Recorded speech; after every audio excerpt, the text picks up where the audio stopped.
Hello বন্ধুরা, বাংলাদেশ যে ভারতের জাতীয় সঙ্গীতকে অপমান করেছে তার একটা ভিডিও তৈরি করেছে। সেই ভিডিওটা আমি আপনাদের সামনে তুলে ধরছি। ঘন ঘন বন জঙ্গলে ভারত ক্ষয় হে, ভারত ভাগ্য গোমাতা।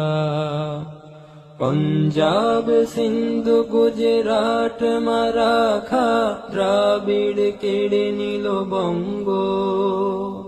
বিন্ধ্য হিমাচল যমুনা গঙ্গা গোবর মূত্র তরঙ্গ। তব অভাগা নামে কাঁদে, তব নামে প্রভু পাদে। গাহে তব ক্ষয় গাথা, ঘন বন জঙ্গল পায়ু পথ ক্ষয় হে, ভারত ভাগ্য গোমাতা। ক্ষয় হে, ক্ষয় হে, ক্ষয় হে, ক্ষয় ক্ষয় ক্ষয় ক্ষয় হে। ভারতের জাতীয় সঙ্গীতকে বাংলাদেশ অপমান করেছে। তারা মোটামুটি চাচ্ছে যে ভারতের সাথে বাংলাদেশের জন্য যুদ্ধ বাঁধে। তারা কোথায় কোথায় যুদ্ধের কথা বলছে।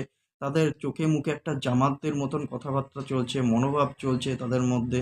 তারা স্কুল কলেজে ঢুকতে গেলে পরে ভারতের পতাকাকে পাড়িয়ে মারিয়ে তারপরে ঢুকছে।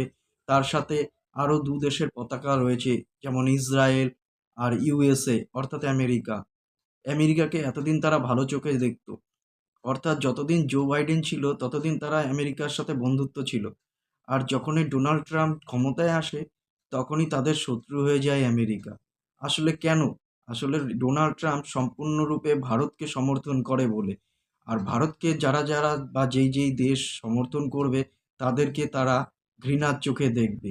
এটাই তাদের মূল উদ্দেশ্য, অর্থাৎ জামাতদের মতন তাদের উদ্দেশ্য। তারা স্কুল কলেজে পড়তে যায় না অন্য দেশের পতাকাকে অবমাননা করতে যায়, এটাই তো বোঝা যাচ্ছে না। কেননা তারা কি শিক্ষা পাচ্ছে স্কুল কলেজ থেকে যে অন্য দেশকে তারা সম্মান করতে পারছে না। আর যে দেশ 1971-এর সময় তাদেরকে স্বাধীন করে দিয়েছিল, আজ সে দেশের পতাকাকেই তারা অপমান করছে। কিছুদিন আগে রিটায়ার্ড সোলজারদের এবং ছাত্রদের নিয়ে একটা র্যালি তৈরি হয়েছিল, তাতে সাধারণ মানুষও অংশগ্রহণ করেছিল।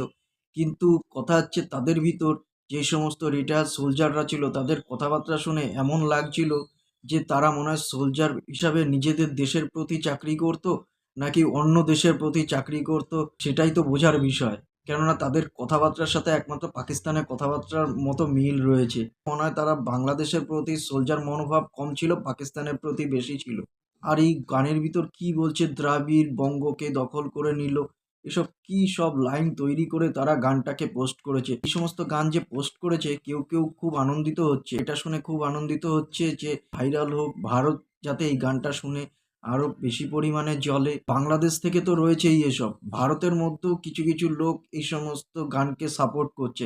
আসলে তারা ভারতীয়ই না, তারা বাংলাদেশ থেকে ভারতে এসেছে, ভারতে এসে ঘাঁটি গেড়ে বসেছে এবং তা ভারতে ঘাঁটি গেড়ে ভারতে বসবাস করে ভারতকে অপমান করছে আর বাংলাদেশের প্রতি সাপোর্ট করছে। ভারত সরকারের ইতিমধ্যে অবিলম্বে পদক্ষেপ নেওয়া উচিত যে এই সমস্ত বাংলাদেশিদেরকে ধরে অবিলম্বে বাংলাদেশে পাঠিয়ে দেওয়া হোক, নয়তো কঠোর ব্যবস্থা নেওয়া হোক। তো এটাই হওয়া উচিত, বাস্তবে একদম এটাই হওয়া উচিত। বাংলাদেশিদের মুখে খালি যুদ্ধ ঘোষণা করে দাও, ভারতের সাথে যুদ্ধ করব, তাদের যা সৈনিক আছে 4 মিনিটের মধ্যে কলকাতা দখল করে নেবে।